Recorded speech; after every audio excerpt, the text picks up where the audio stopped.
Vendredi 1er octobre 2021, Monsieur Dame, bonsoir et ravi d'être avec vous pour ces 19h45 de la télévision Labari. La cité minière d'Arlit, jadis surnommée Petit Paris du Niger, n'est plus que l'ombre d'elle-même depuis la fermeture de la mine de gisement d'uranium de la Cominac par Orano. Une situation qui impacte beaucoup le vécu quotidien des populations d'Arlit, selon le président de l'ONG pour la protection de l'environnement et le mieux-être de la population, Al-Mustafa Al-Hassan, qui lance d'ailleurs un cri de cœur à l'ensemble des Nigériens. On l'écoute.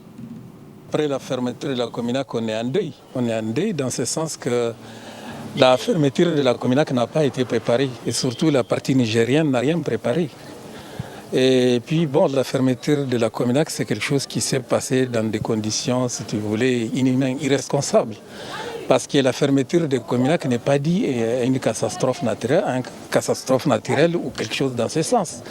La fermeture de la Cominac, c'est quelque chose qui a été sciemment préparé pour tout simplement protéger des milliards qu'ont produit des anciens travailleurs de Cominac qui ont travaillé presque pendant 50 ans. Dans des conditions, j'allais dire, totalement sauvages, parce que la production de l'uranium au Niger, c'est vraiment fait sauvagement, quoi. C'est-à-dire qu'il n'y a pas de mesures sécuritaires dignes de ce nom, et en plus le Niger ne profite pas de cet uranium, et l'uranium n'a jamais été vendu à sa valeur énergétique. Aujourd'hui, on ne sait pas sur quoi les résidus du terril sont posés. Je veux dire, cet tas de terril qui fait à peu près des millions de tonnes, c'est posé sur quoi? Et surtout, il y avait de l'acide. Est-ce que ça n'attaque pas là, ça n'a pas attaqué déjà la roche pour contaminer la nappe? Et qu'est-ce que ça va devenir après, bien sûr, la fermeture? Parce qu'aujourd'hui, on va faire ce qu'on appelle le sarcophage avec des mètres de sable. Et des mètres de sable, déjà dans le désert, combien de temps ça va rester? Parce qu'il y a les vents et tout. Mais au-delà, c'est-à-dire la fermeture de Cominac va conduire, bien sûr, la fermeture de Sonichar. Parce que Sonichar, aujourd'hui, on a fait un colmatage pour dire que nous, les Nigériens, on va payer parce que l'État, on a demandé à l'État de subventionner. Et si l'État subventionne, c'est-à-dire c'est nos impôts et tout ce qui s'ensuit, pour faire vivre la Cominac, la Sonichar, au moins pendant 3 ans après Cominac, pour fournir de l'électricité à Soumaïr. Voilà donc les colmatages qu'on a trouvés. Mais mieux que ça, je pense qu'il faut voir la Sonichar dans la durée.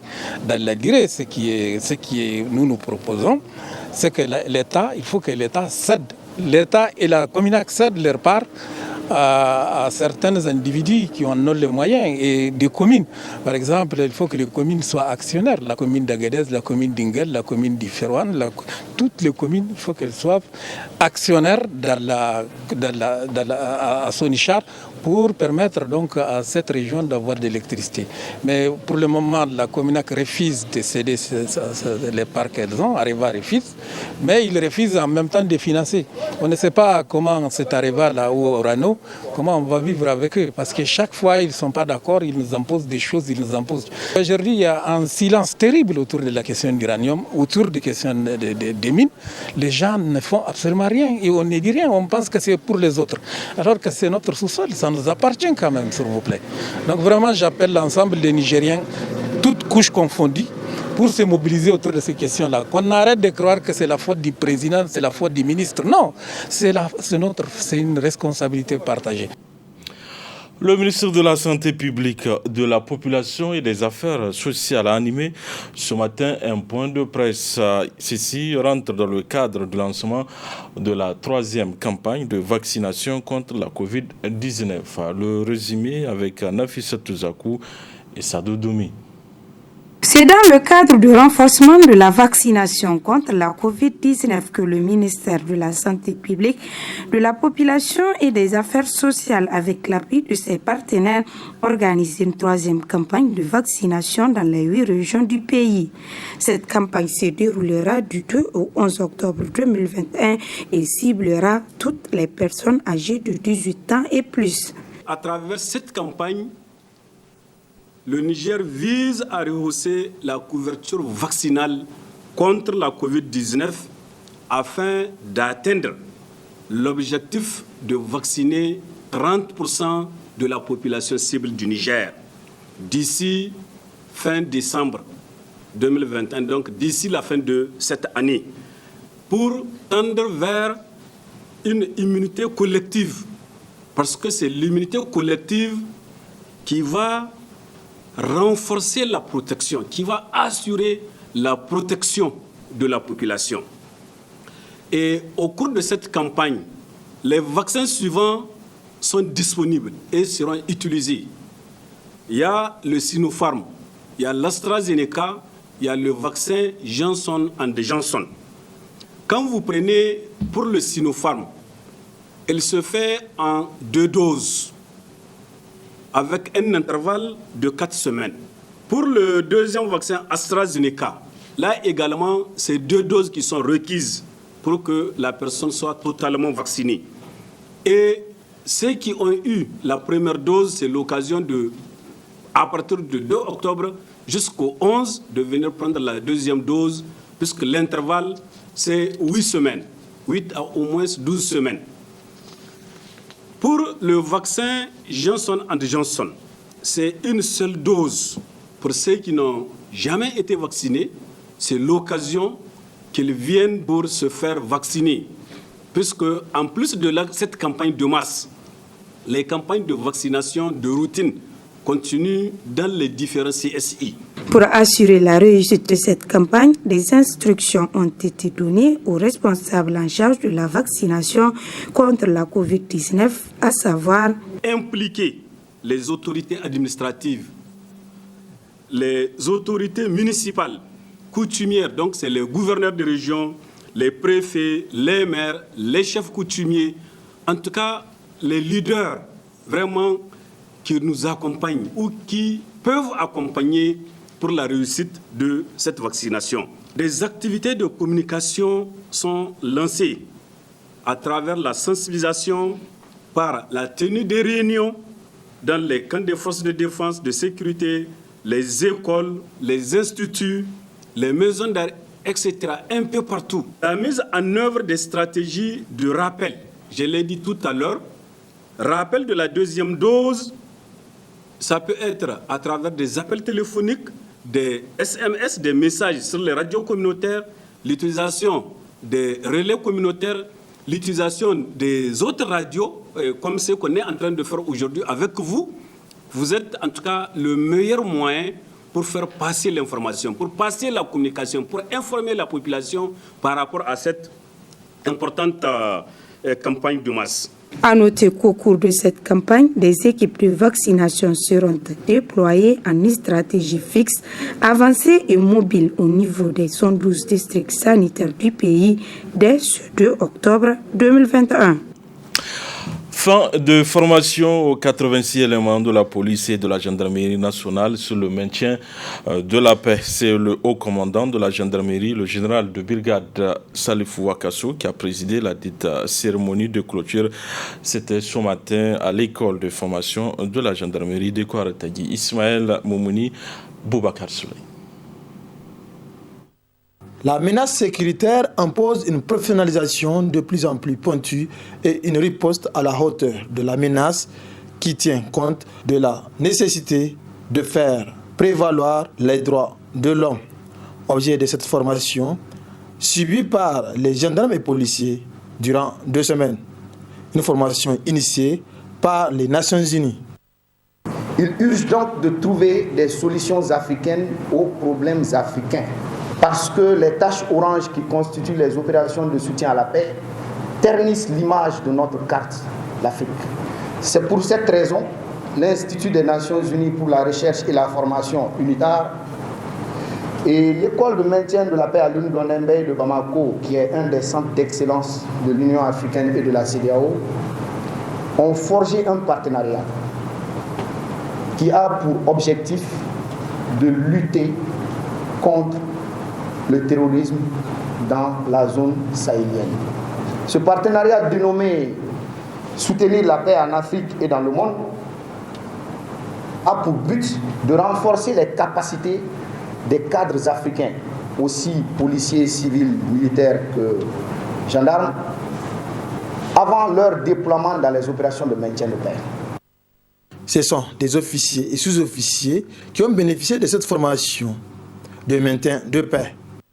Permettez-moi une fois de plus de rendre un vibrant hommage à ces formateurs émérites qui, durant 2 semaines, ont, par leur expérience et atout intellectuel, formé du personnel désormais apte à servir en toutes circonstances dans les opérations de maintien de la paix, tout en leur souhaitant un retour radieux dans leurs familles respectives.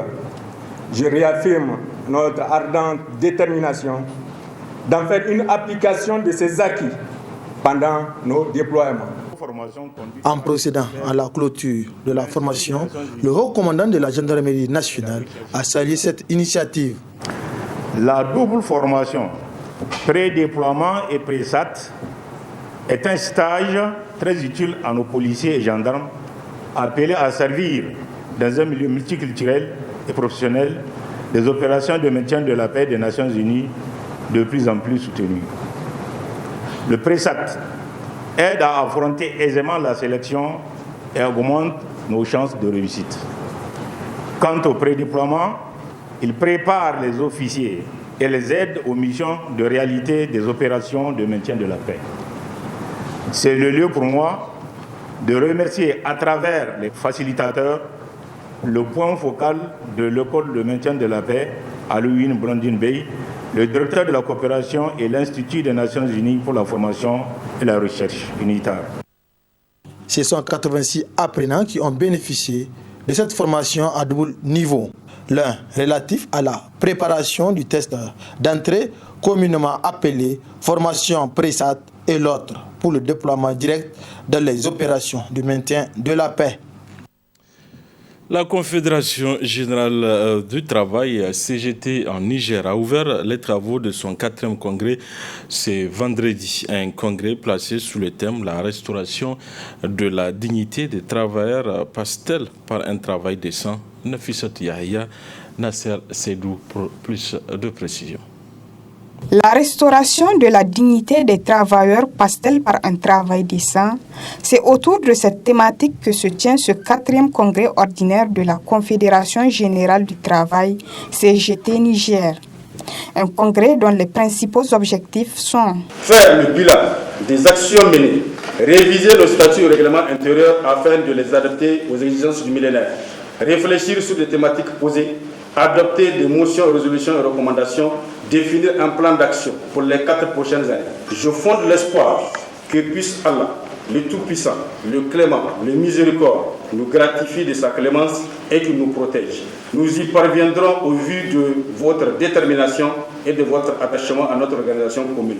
Le choix du thème de ce congrès n'est pas fortuit, dira le ministre de l'Emploi, du Travail et de la Protection sociale en ouvrant les travaux de ces assises. Le choix du thème de votre congrès, intitulé « La restauration de la dignité des travailleurs, passe-t-elle par un travail décent ?»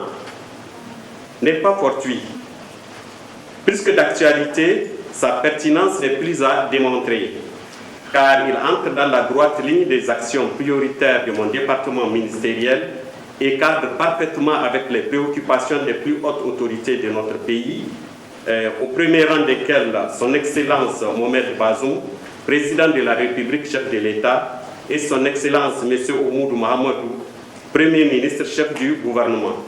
Au cours de vos présentes assises, vous aurez à procéder à une analyse rétrospective des actions accomplies par votre organisation syndicale et dégager des orientations qui vont sans nul doute contribuer au développement socio-économique de notre pays dans un climat social apaisé. Je fais ce pari car la CGT Niger a toujours été un partenaire privilégié avec lequel le ministère du Travail a bien collaboré. Il faut noter qu'à la fin de ces assises sera renouvelé le nouveau bureau de la Confédération générale du travail pour un mandat de 4 ans. Le dynamique des syndicats du secteur de l'éducation et de la formation a rendu public ce matin une déclaration, et c'est là pour dénoncer la situation dans laquelle se trouve le secteur afin de trouver une solution à ces problèmes, nous rapporte Asma Osedou chez Bouguissou. La dynamique de l'éducation Vive! Dénoncer la situation dans laquelle végète l'école nigérienne en général et celle du public en particulier, tel est l'objet de cette sortie médiatique du dynamique des syndicats du secteur de l'éducation et de la formation. Pour le dynamique des syndicats du secteur de l'éducation, le président de la République du Niger s'est engagé à faire de l'école sa priorité lors de ses rencontres avec les acteurs éducatifs. C'est pourquoi ils exigent du gouvernement le recrutement de tous les enseignants contractuels à la fonction publique, le paiement à terme échu des pécules des enseignants contractuels, ainsi que la sécurisation, la sanctuarisation des fonds destinés au paiement des 10 pécules. L'octroi d'une grâce présidentielle aux contractuels résiliés suite à l'évaluation de 2017 et aux enseignants du spécial A et B. Le déblocage des promotions au grade 2017, 2018, 2019, 2020, 2021 et 2022. Le paiement des rappels salaires et pécules et la libéralisation de la bancarisation pour les enseignants contractuels en leur permettant de domicilier leurs pécules dans les institutions financières de leur choix. L'accélération du processus de titularisation des DAP-CEG de la 6e et 7e promotion. Le parachèvement du paiement des incidences financières liées aux avancements, réclassements, indemnités diverses, logements, direction, responsabilité, transport, zone désertique, services intérieurs, prestations familiales. Le rétablissement des mandataires des enseignants au niveau de la section H du ministère des Finances. La révision de la grille salariale spéciale pour les enseignants.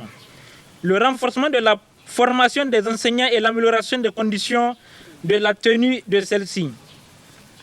La dépolitisation de l'administration, surtout au niveau des affectations et nominations. L'organisation annuelle et régulière des concours professionnels. La prise en compte des disciplines de l'éducation physique et sportive et de l'économie familiale dans toutes les phases des examens de fin d'année au cycle de l'enseignement secondaire. La dotation des encadreurs pédagogiques en matériel didactique et en logistique pour bien mener leur mission d'encadrement. L'affectation sans condition des exécutifs des syndicats ainsi que la réduction du volume horaire pour les permanents. L'arrêt de toute forme d'intimidation à l'égard des enseignants. Le rehaussement des frais de surveillance et correction pour les examens et concours. Le dynamique des syndicats du secteur de l'éducation demande au gouvernement de mettre fin au marché de construction des classes de gré à gré, d'adopter un plan type de construction des classes sur toute l'étendue du territoire national, mettre fin à la construction des classes paillotes. Enfin, la dynamique des syndicats du secteur de l'éducation et de la formation demande au président de la République de matérialiser ses engagements pris au profit du système éducatif nigérien.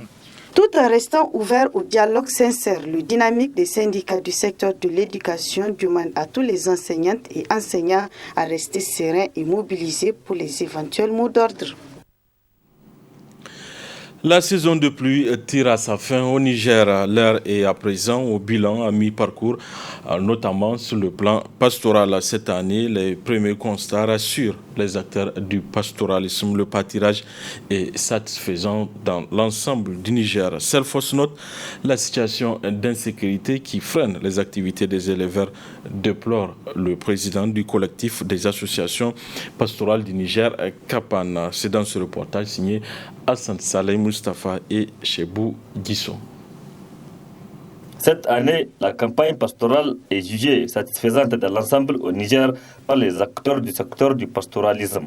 En effet, dans la plupart des régions du pays, les éleveurs ont des sourires aux lèvres, le pâturage est disponible. Nous sommes en contact avec nos membres. Quand vous prenez de la partie nord d'Akoro, nord Maradi, c'est une grande zone pastorale. Vous partez jusqu'à Matal-Talengal, c'est une zone aujourd'hui où il y a le pâturage. Vous prenez le département de la région de Tawa également. C'est une zone aujourd'hui qui connaît quand même une bonne situation pastorale. Il y a des cas d'inquiétude que nous recevons. Quand vous prenez le département, par exemple, de Bankalare aujourd'hui, les mares ne sont pas chargées, il n'y a pas aussi de paille. Les gens commencent à retourner vers le fleuve, l'eau du fleuve. Quand vous prenez la région de Maradi, Nord Maradi, il y a deux grandes mares. La mare de Akadanaï et la mare de Tigretout. Aujourd'hui, ce sont les deux mares aujourd'hui qui sont chargées. Les autres mares ne sont pas en tout cas chargées. Nous étions à Engal, en tout cas au regard des échanges. la situation pastorale est globalement satisfaisante. Cependant, malgré la disponibilité et l'abondance du fourrage, le CAPAN, c'est le collectif des associations pastorales du Niger, émet quand même quelques inquiétudes. Des inquiétudes qui portent sur la situation d'insécurité dans certaines régions où les éleveurs et même l'élevage en général sont sérieusement affectés par les actes des groupes terroristes.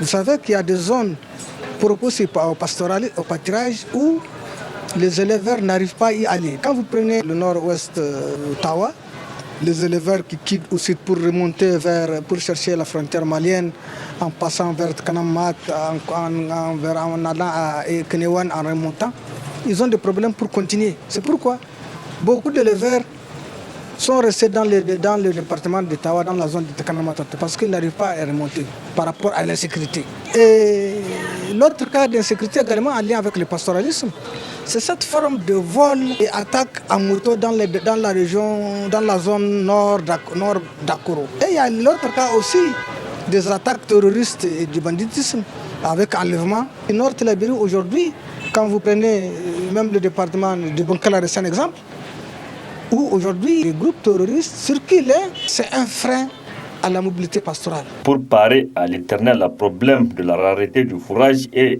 de l'insuffisance d'aliments bétail, le CAPAN propose.